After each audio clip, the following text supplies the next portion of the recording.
John, I think we need to be working on the seating arrangements next time. Go ahead.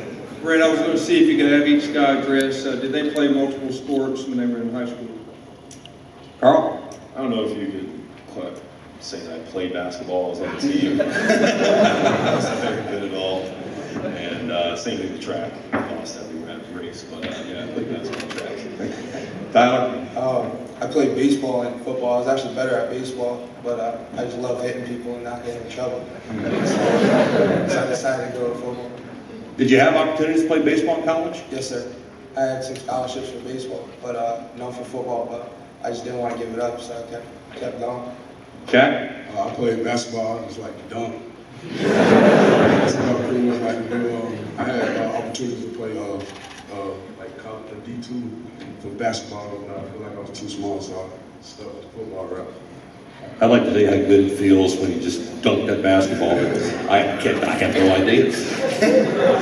Jeremy, how about you? All my life I played basketball, football, and ran track as well. But as I got towards my junior year, I just tended to focus specifically on football.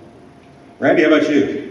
I did basketball, football, and baseball in the summertime. And back in those days, Ohio was probably better known as a college basketball state than a college football state, wasn't it?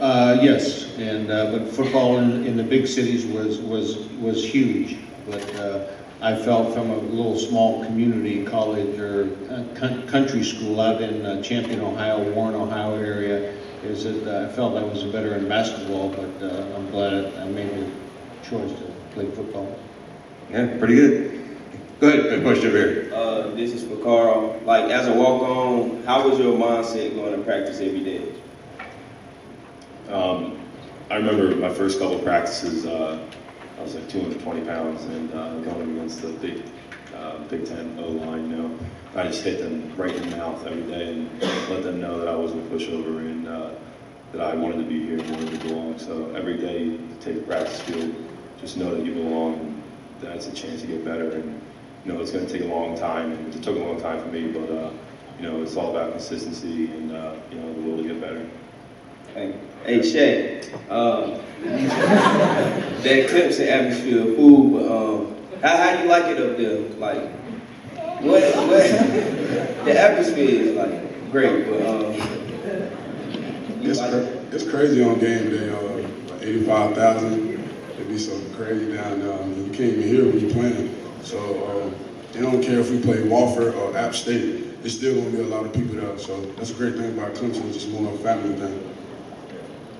Jeremy, I like Duke. How's Sean Wilson doing up there? He's doing quite well. Yes, well, thank y'all. Thank you. Appreciate it.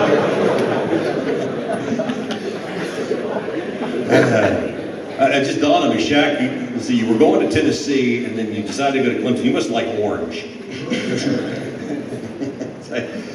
Jeremy, what's your, the balance is, and these guys all understand this, the academics in high school have become more and more important to become, be able to be eligible to play college ball. What's your kind of the average day like for you, especially during the season? Well, first off, I wouldn't say that people need to have in the mindset, hey, I need to do well enough just to stay eligible. You should always try to be the best you can be, and no matter what you're doing, especially when it comes to academics. Daily life at Duke University, it is a lot of studying, whether it's in the classroom or in the film room. It's a lot that takes to succeed at a place like Duke University. You really have to be disciplined and commit yourself to the process. We always have a saying, complacency breeds mediocrity. God really didn't put us here to be mediocre. Why not strive for greatness in all that you do? Jack, what's the average day like for you in balancing classes and teamwork? It's going in with a working mentality every day. We got a thing called best and standard. That's what we go by every day, all in commitment. And Coach Sweeney really believe that because he wants you all on and off the field. All right. Tyler? I mean, like these guys said, it's not easy, and you don't want to be mediocre, you don't want to be average, you want to be the best. And at Temple, like the coaches and like players, we just push each other that you gotta get better every single day. You can't just wake up and not want to do it one day. Because if you don't want to do it one day, someone's just gonna come in and take your spot in the classroom and on the field. So that's why you gotta try to be the best. Carl? what helped me in school was, having a competitive mindset, and someone next to me would get a better test grade than me. I kind of got a little angry, so I would try and beat them in the next one. So little things like that helped me out. Wait, you're the same guy that goes crazy before the game? You ever gone crazy in the classroom? Randy, has the idea of academics, the importance of academics in college athletics changed at all since you were in school? Well, it's changed from my perspective, meaning that it's more important.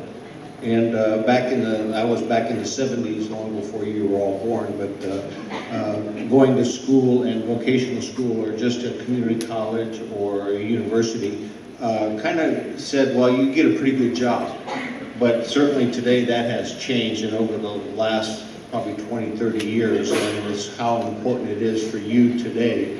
In order, it's not just, sometimes it's more than just an undergraduate degree or a community college degree. You have to keep going. So the education is one of the things that you certainly want to strive for, and that learning ability and having that background in order to get that kind of job, get that kind of career, that you're looking for. Again, it goes back to those character traits of being disciplined, being committed.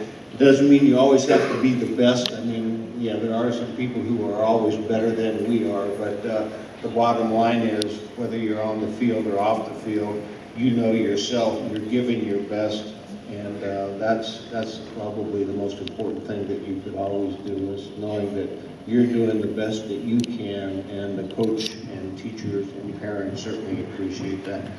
Let's go over here. Well, obviously I don't play football, but for someone who is not like capable of getting mentally prepared, like being quiet and stuff like that, how would you like what kind of tips can you give to get your mind right before you play the game? Like other than being like mentally prepared and stuff like that, like listening to music and not making mess with you, like having that type, like with my type of personality I have, it's hard for me to like not talk to other people because that's just my personality. So what kind of tips do you have for someone who is not okay with just being quiet or listening to music or just being alone by themselves? I know Jeremy, did you say you just kind of like to be quiet before the game and just kind of get yourself mentally focused? Yeah, definitely. What I would say is, act on your personality. If that's what you do, find those other individuals who do the same thing. You wouldn't want to change your routine because you might change the way you play or whatever you seem to be doing at that moment in time. I'm wondering, is it important, guys, just to be yourself and be true to who you are as you go down and look at that? Yeah, everybody's different. Do what gets you ready, do what gets your mindset on the game, and get you focused. It doesn't have to be a certain way. I'm certainly different than most people. I'll say another question. So I don't know if you guys have ever had a coach to be like, they'll say, think what you're gonna do before you do it, or see the game before it happens. You guys are in college, so I want to know how did you gain that ability to do that? I think the biggest thing, all these guys can agree with it, is just your preparation. I could figure out what play is going to be run before it's even ran, just by studying your opponent and spending so many hours in the film room and stuff, it just allows you you might not be the biggest or fastest player out there, but by your preparation, it allows you to play like the biggest and fastest player out there. And I agree with Tyler. It's like an exam that you're preparing for. You can't go in there having not studied and feel as though you're going to do well on the exam. It's the preparation and the process that it takes throughout the week in order for you to be successful when it's that time to put on the first show. Oh, sorry guys, one last question. So I play mini sports also, and like Carl said, you want to go on and be a doctor.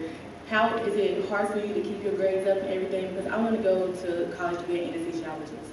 So is it kind of hard to keep your grades up and also still loving the sport? Or have you ever had to choose between doing a big exam or going to practice? Or how is your mindset on school versus sports? Or you know what I mean by it? Well, there's kind of this triangle that I was thinking about. You can either you can only pick two. You can do well in school, you can do well in sports, and you can have a social life. You've got to pick two.